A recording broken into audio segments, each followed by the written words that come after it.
Pilipinas, ang oras po 6:41. May problema ka ba sa batas? Hihimayin yan ng Panyera ng Bayan, Attorney Rina Seco sa Usapang Legal. Usapang Legal. Usapang Legal. Magandang gabi Pilipinas, ito po ang DZRH Usapang Legal kasama ang Panyera ng Bayan, Attorney Rina Seco para sa DZRH. Una sa Pilipinas, una sa Pilipino. Kumusta po kayo ngayong gabi at 2 sa buwan ng Oktubre? Sa halip na Jose Marichan ang ating naririnig ngayon, ang mga naririnig po natin ay paghingi ng tulong ng ating mga kababayan. Una, before the other day, yung mga sinalanta ng bagyo. Hindi po alam muna yung mga naapektuhan ng mga pagbaha.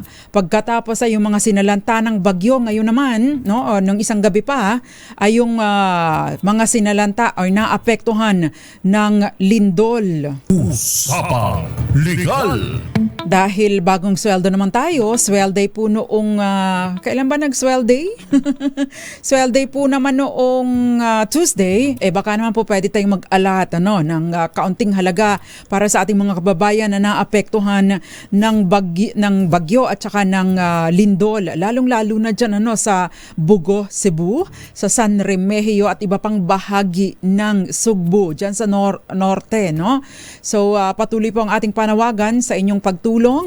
At paalala din po, dahil kapag ka po may ganito, in every calamity daw ay merong opportunity. Sana oportunidad ito para makatulong tayo at hindi para magsamantala. Dahil kapag ka po ganitong panahon, yung iba nananamantala nagpapanggap na tumutulong pero hindi. Parang yung mga opisyales lang ng DPWH o yung ibang opisyal ng DPWH o yung ibang opisyal, ibang mga senador at kongresista. Pero ito po, sana seryosohin natin ang pagtulong sa ating mga kababayan dahil higit sa lahat, yun po ang maganda nating gawin sa ngayon. Maliban pa of course sa ating mga panalangin. So mag-iingat po tayo sa mga pinagbibigyan natin ng ating, ibig sabihin na pinagdadaanan ng ating donasyon. Doon po tayo sa mga legitimate na mga organisasyon or yung totoong naggagawa ng mga relief missions. Yun po ang pipiliin natin. At isa po sa mga option ninyo ay ang DZRH or ang DZRH Operation Tulong or ang ating MBC Operation Tulong dahil tayo naman po ay lehitimo. Meron po tayong MBC Operation Tulong Incorporated. Sa pamamagitan po ng MBC Operation Tulong, nakakapagbigay po tayo ng tulong sa ating mga kababayan na sinalanta ng kalamidad. Usapang Legal. Ayan, so yung nakaalat natin para sa Kawanggawa this month, pwede po nating i-prioritize yung mga sinalanta ng kalamidad, ng bagyo at saka ng lindol. Nakikiramay po tayo sa lahat ng mga nalagasan ng buhay dyan sa bagyo at gayon din sa lindol at nananatili po ang ating pagdarasal para sa mga hindi pa nananatiling na trap, kung meron pa pang nananatiling na trap, at sana po ay matagpuan pa rin silang buhay. Usapang Legal. Anyway, ang ating pong talakayan tonight may kinalaman sa pagbebenta ng mana ng hindi pa naman, hindi pa nahahati ang mga ari-arian. Kasi normally po, kapag ka po namatay ang isang tao, automatic po na nangyayari na ang pagmamana. Pero hindi karaka-raka or hindi immediately natin sinisettle ang property. Hindi rin po natin agad na dinidivide ang property. So ang tanong ngayon, pwede mo bang ibenta yung share mo sa mana? Usapang Legal. Well, actually, to be very blatant, to be very legalistic about it, hindi nyo po maibibenta. Pero hindi nyo po maibibenta yung share. Bakit? Hindi mo pa nadidetermine yung property na naka-allocate sa iyo. Pero pwede mong ibenta ang iyong karapatan na makibahagi sa property na manahin ng mga magkakapatid. Yun po ang pagkakaiba. Usapang Legal. Kasi kapag ka po nagbibenta, di ba, deed of sale, no? Kapag ka meron tayong deed of sale of a portion ng property, dapat ay identified na kasi magkakaproblema tayo doon sa mga requirements ng bentahan. Kasi di ba, merong something specific kang ibibenta, eto wala. Karapatan mo pa lang na makibahagi. So therefore, hindi mo maaaring ibenta ang mana mo, pero pwede mong ibenta ang inyong karapatan na makibahagi sa mana. Usapang Legal. Definitely, makakaiba po. May pagkakaiba po yung deed of conveyance. Dahil ito po ay transfer, deed of rights, a transfer of rights ang dokumentong kakailanganin ninyo. Pero kung kayo po ay nasa ganitong sitwasyon at kayo ang buyer ng isang undivided portion, no, ng property, no, wag po muna kayong padalos-dalos. Napakahalaga po ng maayos na pagpaplano dahil sinusuong nyo po ay isang komplikadong transaksyon. Usapang Legal. So if you have questions, 0919-2826-485 at pwede din po kayo magpadala ng inyong questions bilang comments sa ating DZRH TV 4K live stream sa YouTube o kaya naman ay sa DZRH News at DZRH News Television Facebook pages bilang comments sa ating live feed tonight. Usapang Legal. Magandang umaga, magandang tanghali, magandang gabi sa inyong lahat mga nanunood, nakikinig sa atin sa iba't ibang panig ng mundo, lalong-lalo na Tita Ami Miraflor Garcia. At uunahin ko na rin batiin, no, yung tsahin ko. Si Tia Zenaida Seco dyan sa Navaid, Bagtingon, Benavista, Marinduque. Nag-celebrate siya ng kanyang kaarawan. Paborito kasi niya ako eh. Actually, patas naman ng pagtingin niya. Malapit lang ako dito sa tsahin kong ito. No? Ito ay sister-in-law ng aking tatay. So happy birthday po sa inyo, Tia Zenaida, Tia Aida, dyan sa Nabaid, Bagtingan, Benavista, Marinduque. Usapang Legal. Magandang gabi din sa iyo ang ating online PA, Miss Gael Enriquez, Tita Ami Miraflor Garcia, Grace Recta, Jericho Ferrer, si Jerry Sumagaysay, Florence Regalo dyan sa Pila, Laguna, Kenneth Arevalo, si Josephine Garimbao, Mami Belen Rivera. Tinatanong niya ni Mami Belen, nag-message siya sa akin yung pagkakaiba ng attorney at law at notary public. Babanggitin ko rin po mamaya para yung iba malaman din nila yung diferensya. Si Rexon Fernandez dyan sa Cuyapo, Nueva Ecija, si Miggy Falier Villa at magandang gabi daw sa BMSC family, Michael Manalo sa Las Piñas at gayon din sa iyo Irene Almodovar, Marilu Di Guzman. Uy, namiss kita Miss Marilu. Sabi ni Miss Gael, mga official dyan, huwag kayong tumulong kung puro mukha nyo lang nakikita sa food packs. Tama nga, huwag nyo nang lagyan ng mukha nyo. Roxanne Costa, Leo Havares, Joseph Abalos, Goya Panganiban. Mga kaganapan sa ating bansa, isang tabi muna, flood control natin at seryoso. Kakalumo ang trahedya sa Cebu. Totoo po kayo. Tumira po kasi ako sa Cebu ng medyo mahaba-habang panahon. No? Magandang gabi sa iyo, Hilaria Pagunuran. Sabi niya, kaarawan ngayon ng kanyang anak na 50 years old na si Jane Carino. Maraming salamat po sa pakikinig. Magdalena Martin at Romel Livid. Sabi niya, mapagpalang Oktubre po sa ating lahat. Zaldi Ketalig, si Peter Lynn Sanchez ng Jeddah Kingdom of Saudi Arabia. At binabati din natin ang wife ni Joseph Abalos na si Riza Abalos ng happy birthday. Usapang Legal. Teresita Atienza, gayon din Joy Garimbao at si Antonio Carrasco, magandang gabi po sa inyo. At yung mga nanonood sa atin sa DZRH TV, si Erlito Relano, si Nigayan Mark at si Maya Bell.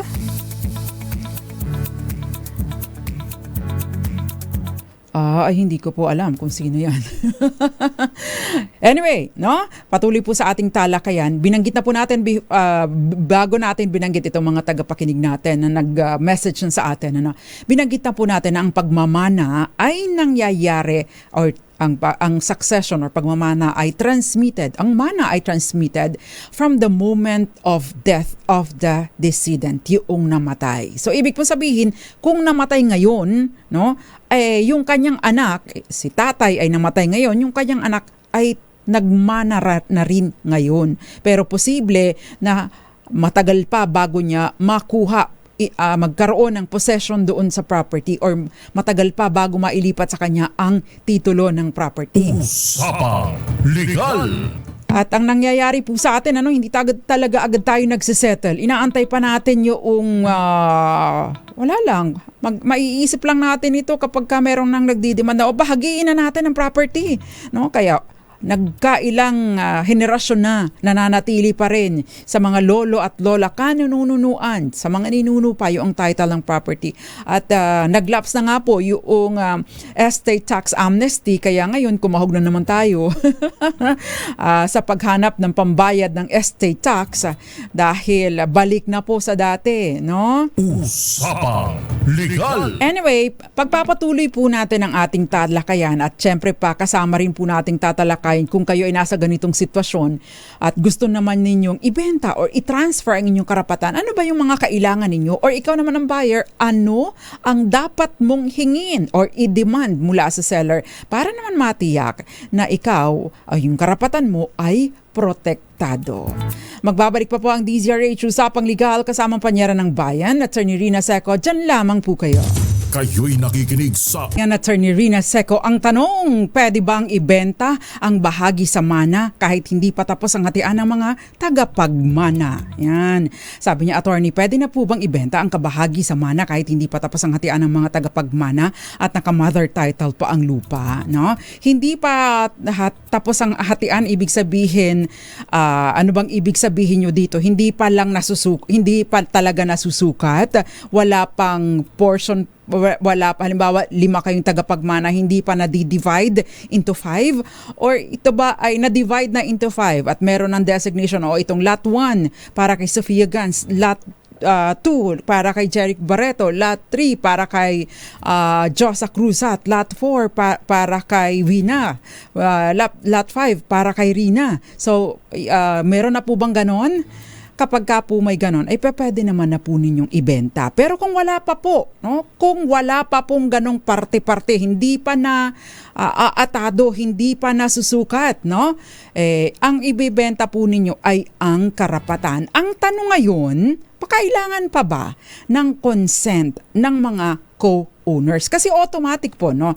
Kapag nagmana, no, nabatay ang magulang, automatic nagiging co-owners ang lahat ng mga compulsory heirs. Mga compulsory heirs, asawa, anak, kung walang anak, aakyat kay nanay at magulang ng namatay.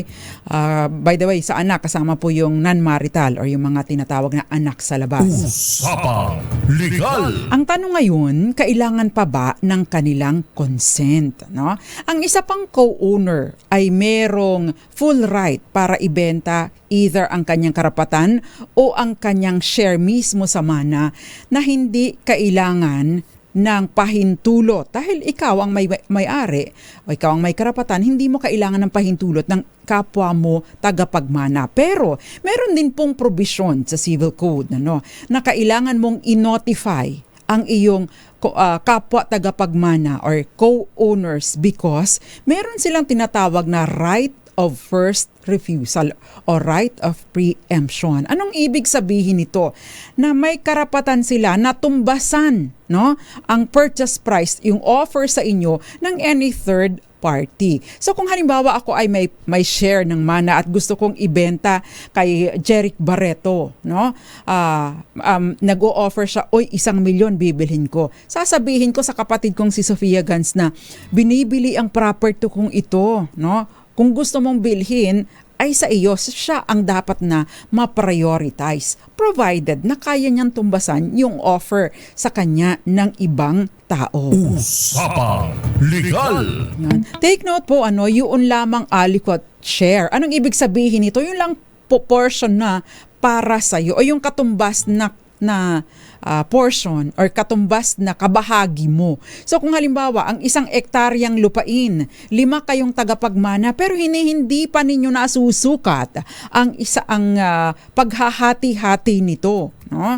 So yung interest doon o yung karapatan na ma-claim yung 2,500 square meters, yun po ang nabibiling karapatan. No, yung karapatan po doon ang nabibili nitong sino mang bibili ng share na ito. Usapang Legal. Or bibili ng karapatan na ito na makishare doon sa manahan. Sabi niya, tama, kayo attorney pwedeng ibenta kahit hindi pa tiyak ang parte mo sa property. Ibenta ang right, yung karapatan. Kaya nga po meron tayong attorney, may binibenta sa akin, rights lang. Kasama po ito doon, nakapaloob po ito doon. Pero ito po yung rights na binibili na pwedeng magtuloy-tuloy, no, sa pagkuha ng titulo. Kasi ang pagbili po ng rights ay hindi lahat.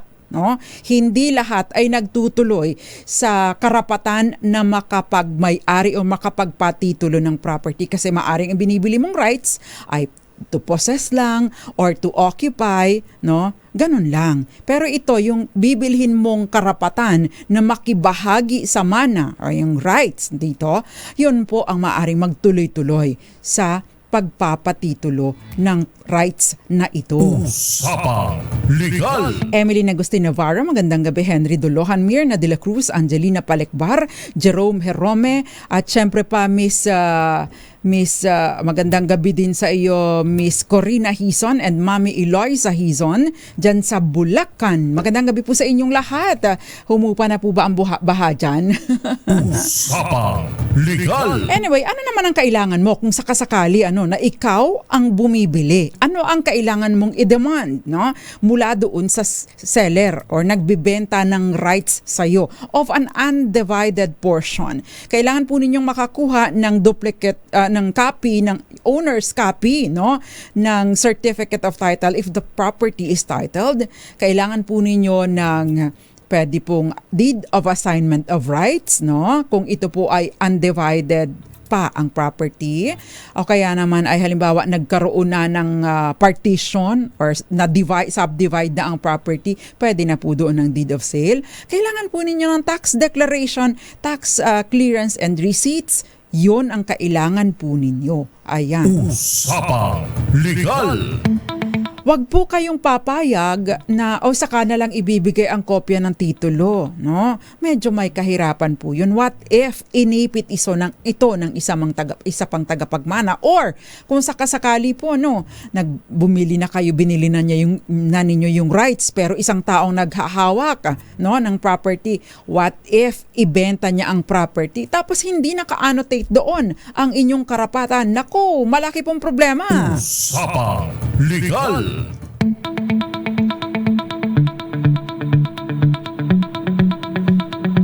Kagaya po ng nasabi ninyo, attorney, na nawala na ang mga totoong may-ari ng lupa, nawala na rin ang anak at inabot na po ng apo. Ano po ba ang mga requirements para mapalipat namin sa mga pangalan na po namin ang title ng lupa na minana ng nanay namin sa lolo namin? Settlement of estate, no? Yun ang una. Pero ano po yan, marami po ang ititrace ninyo lahat ng mga original na tagapagmana. Kung wala na yung original na tagapagmana, yung mga anak ng original na tagapagmana dapat kasali pa rin po.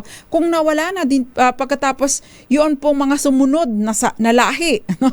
Salin lahi, no? Yung mga sumunod pa po doon, kailangan po, because yung lahat ng iyon ay meron pong karapatan na magmana, and therefore ititrace po ninyo. So kung tatlong henerasyon na at hindi pa rin nasisettle ang estate, 3 henerasyon din po ang ititrace ninyo, or hahanapin ninyo lahat ng mga kaanak na may karapatan, ititrace po ninyo yung mga anak at apo nung original na tagapagmana. Usapang Legal. Meron po tayong previous episode on settlement of estate. Pwede po ninyong balikan at available po ito sa YouTube sa ating may folder po mismo doon, ang Usapang Legal.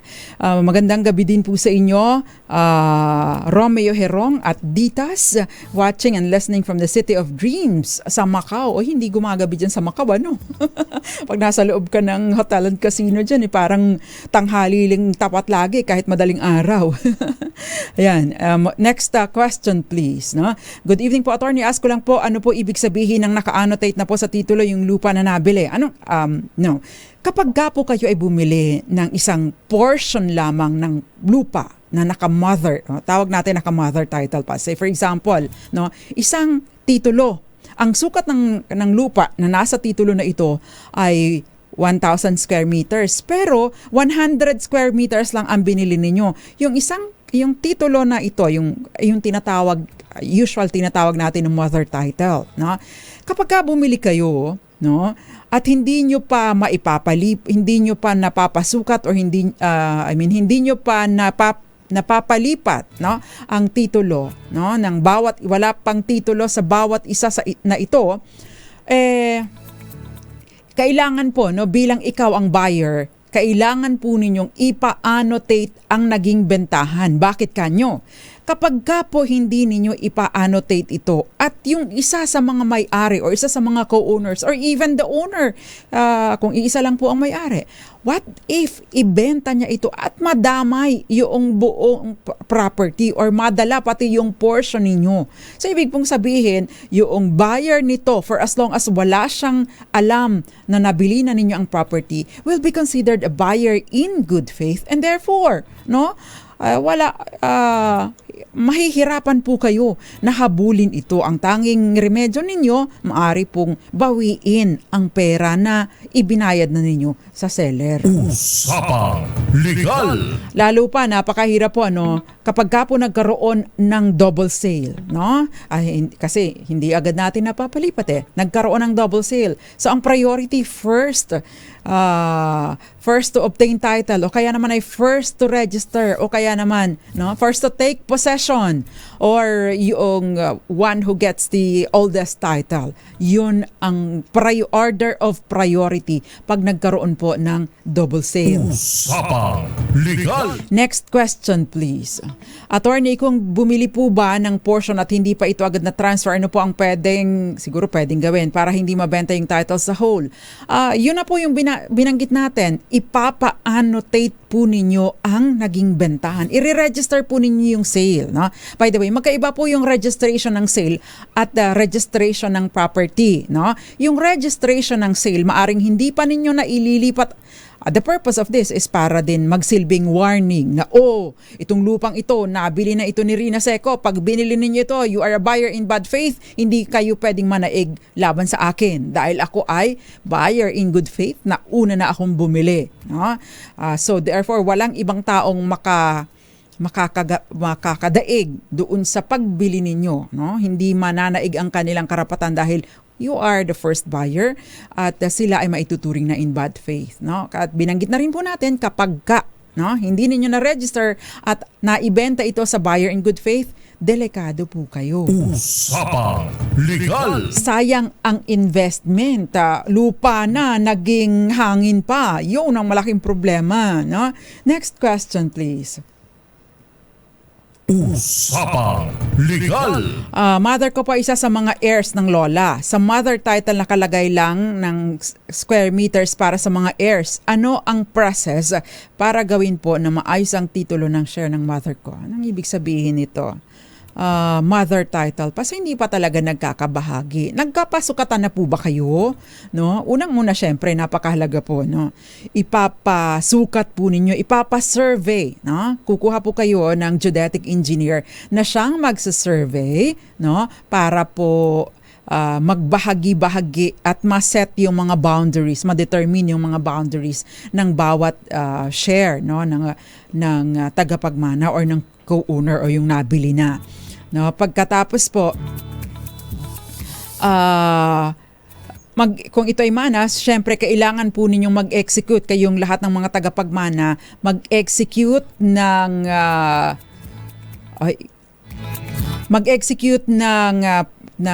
settlement of estate. Kung halimbawa po lola tapos nanay ninyo ang tagapagmana, pagkatapos may mga kapatid si mama ninyo, yung si mama at yung kanyang mga kapatid, sila po dapat ang magsisettle ng estate. Ngayon, kung nawala na si mama, pero may mga kapatid pa si mama, nakapwa niya tagapagmana. So, kayo, no, bilang hahalili, ito yung tinatawag na right of representation, hahalili sa mama ninyo, siya kayong aangat, tapos halimbawa, 5 magkakapatid sila mama, so 5 divided by 5 yung property. So kung 1 hektarya po ang lupain, divided by 5 yung mga kapatid ni si mama at yung mga kapatid niya. But since patay na si mama, yung 1/5 na yun ang paghahatian ninyong magkakapatid. At yung iba, sa kanila na yun, sa mga kapatid ni mama. O kung halimbawa na patay na rin si tito, no? Yung mga tagapagmana ni tito, yun naman ang magpaparte dun sa isa pang 1/5. Ayan. Usapang Legal. Ayan, sabi ni Antonio Carrasco, annotate is a written clause at the back of the title done by Register of Deeds. Opo, no? Kapag ka po kayo ay may deed of sale, no? Yun pong deed of sale, pwede po ninyong ipa-annotate doon sa likod, no? Doon din po makikita yung mga encumbrances, no? Halimbawa, naka-mortgage ang property, may ibang claims, merong tinatawag na adverse claim, halimbawa, nagsasabing may karapatan siya doon sa lupa, o kaya naman ay merong tinatawag na notice of lease pendants, ibig sabihin may kaso sa korte at may na involve ang property, yun naka-annotate, yung mga liens and encumbrances. Usapang Legal. Ma'am Violi, magandang gabi po sa inyo. Violeta Montecalvo Zambrano, Romeo Herong and Evitz Escueta. Si Erlito Relano, magandang gabi. At yung iba pa pang nanonood sa atin ay magandang gabi din po sa inyo. Next question please. Pwede po kayo magpadala at natutuwa ako dito kay Antonio Carrasco na sumasali sa ating talakayan. Si R World, good evening. Nanonood sa atin sa Qatar. Magandang gabi po sa inyo.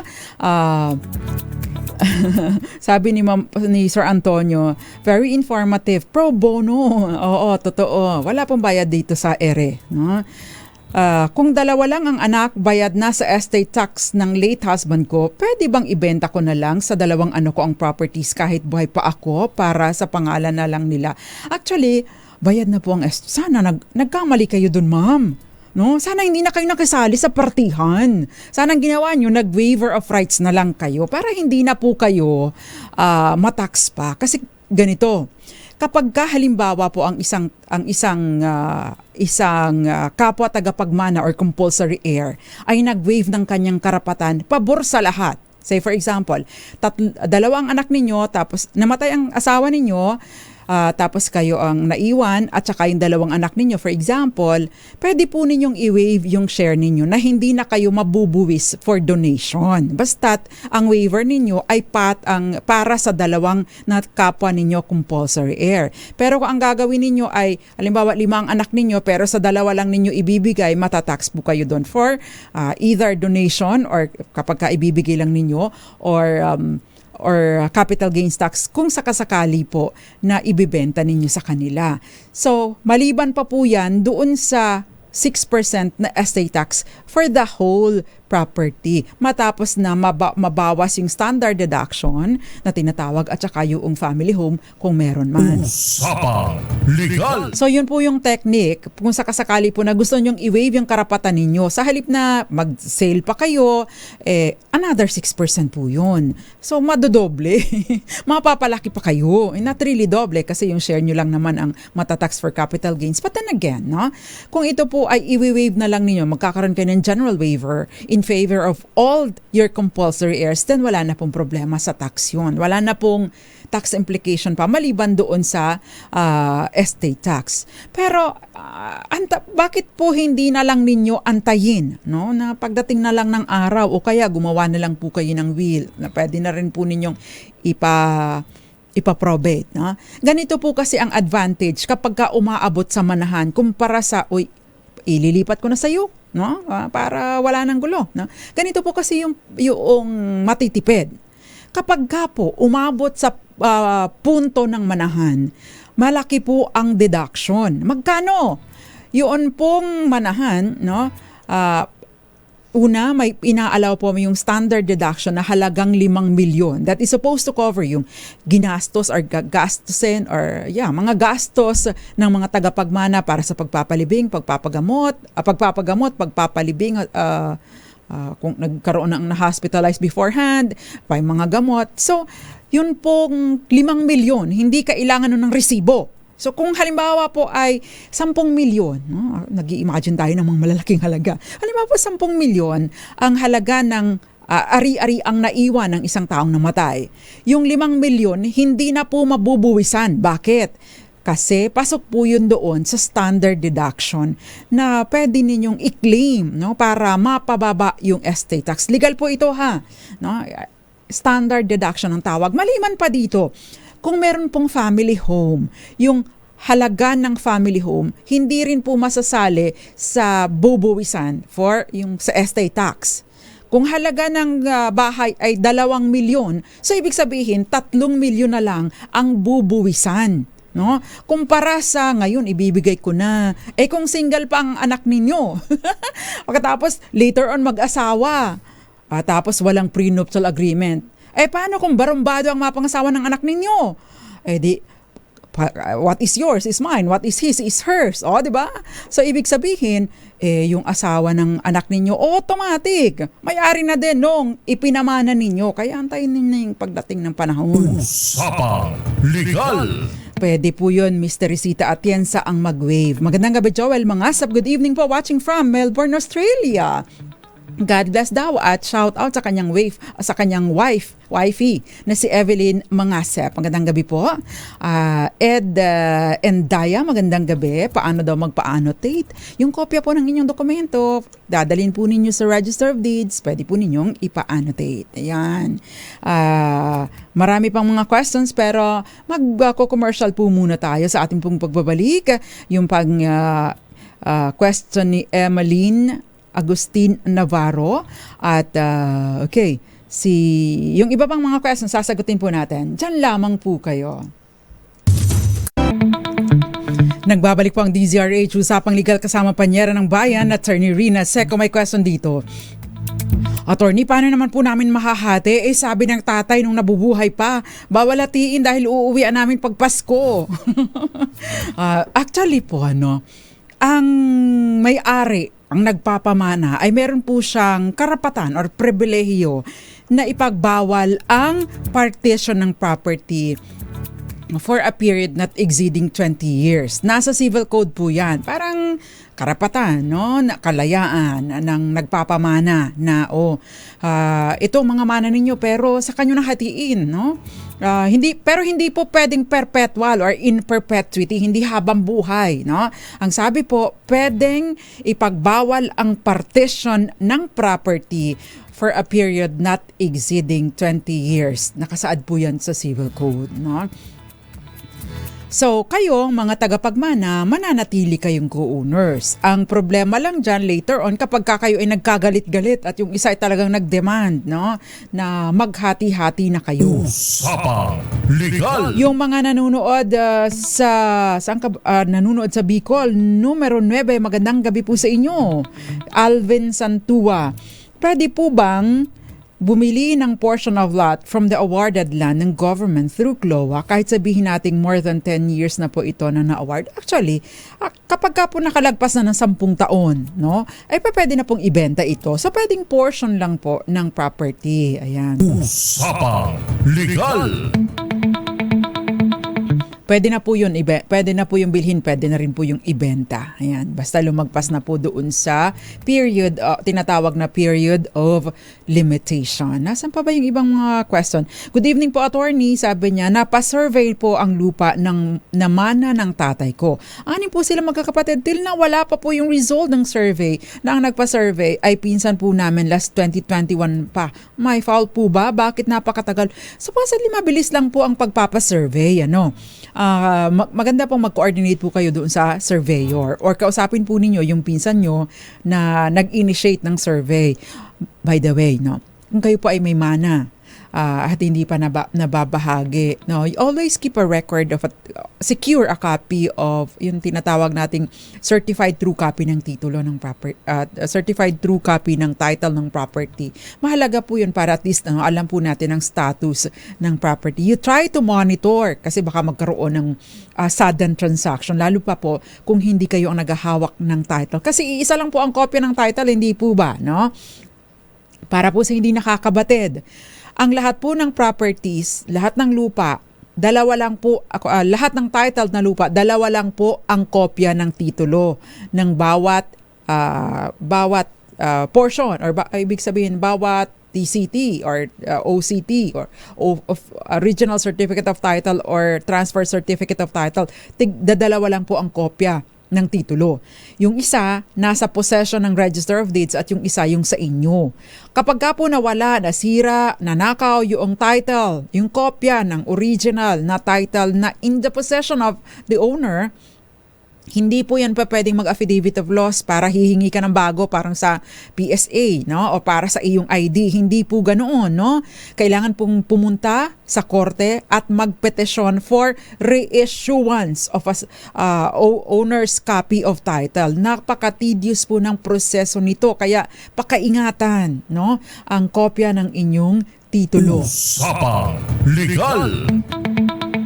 Next question. May question pa ba tayo, RHTV? Tanong mo nga, may question pa? Wala na. Ayan. Paano po namin makukuha yung mana niya sa father, patay na papa at mama niya, kaso yung lupa naka-name, yung titulo sa uncle niya, pinangalan lang sa uncle nila kasi noon sa Marcos time, may limit lang pwede mo maangkin na lupa kaya pinangalan ng lolo nila sa mga anak niya. Paano po namin gagawin para makuha? Usapang Legal. Habang binabasa, ini-edit ko po, medyo masyadong sinushortcut, no?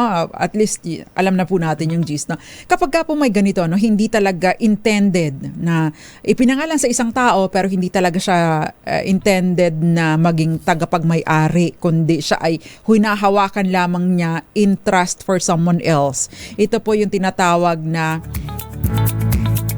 trust, no? Tinatawag na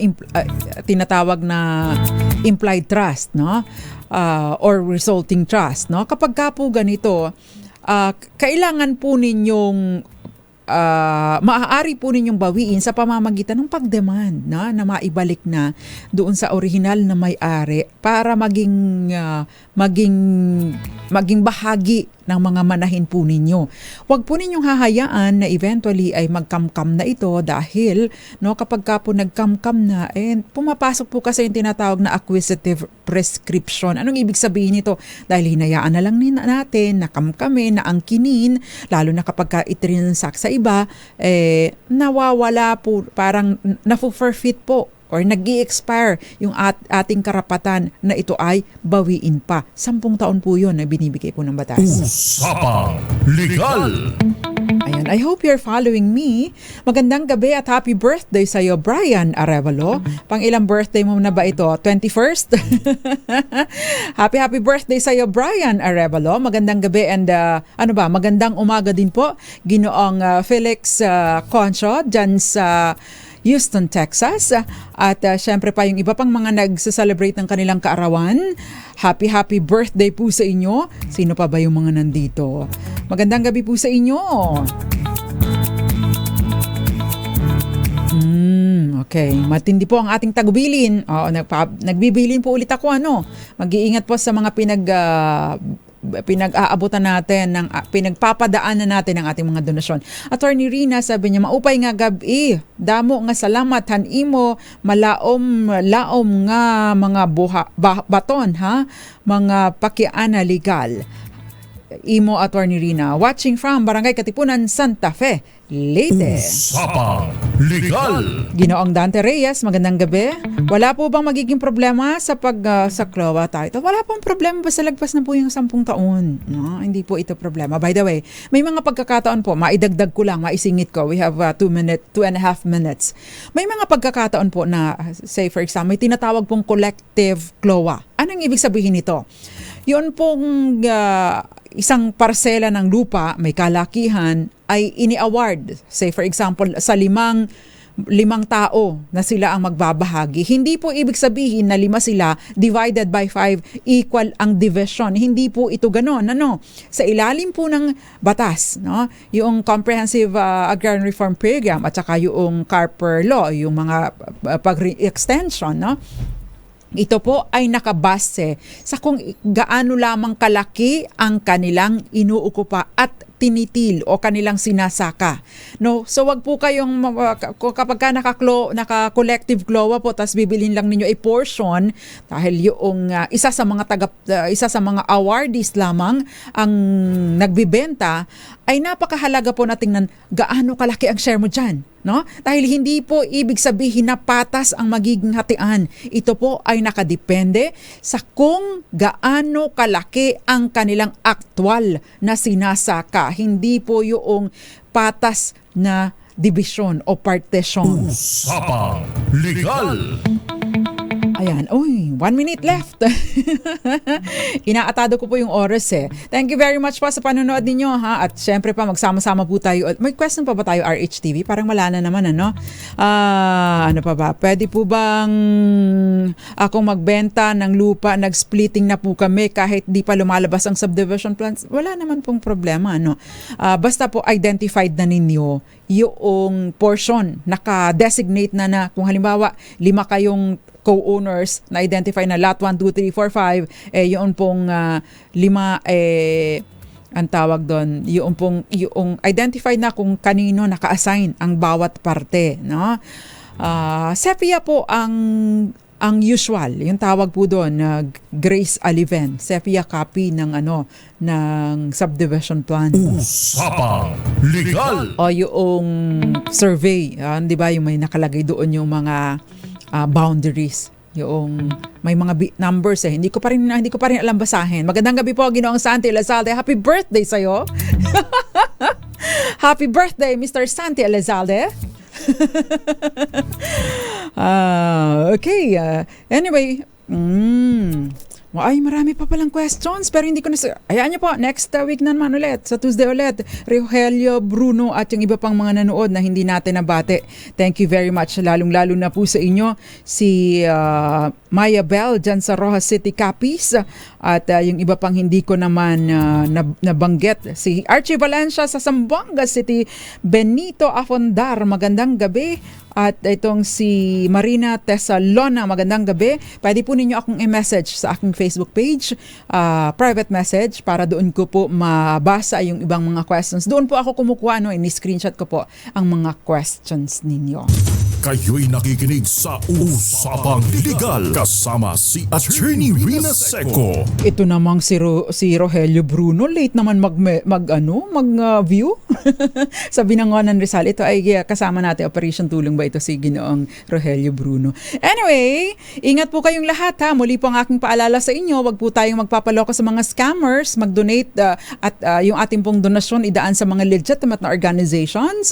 Pwede po ninyong i-check ang background, yung reputasyon, para hindi po masayang ang ating mga itinutulong. At syempre, yung may mga, kung meron po tayong i-share, let's share, no? Panahon na para maaga nating i-celebrate ang Pasko sa pamamagitan ng pagtulong sa ating mga kababayan na sinalanta ng bagyo at gayon din ng lindol. Nakasama ko po sa kabilang side, Cheric Barreto, and of course mga taga DZRH TV at DZR IT Department. Ako pang panyera ng bayan, Attorney Rina Seco para sa DZRH. Una sa Pilipinas, una sa Pilipino. Sumainyo ang mga dagdag kaalaman sa batas. Hatid ng Panyera ng Bayan, Attorney Rina Seco sa Usapang Legal.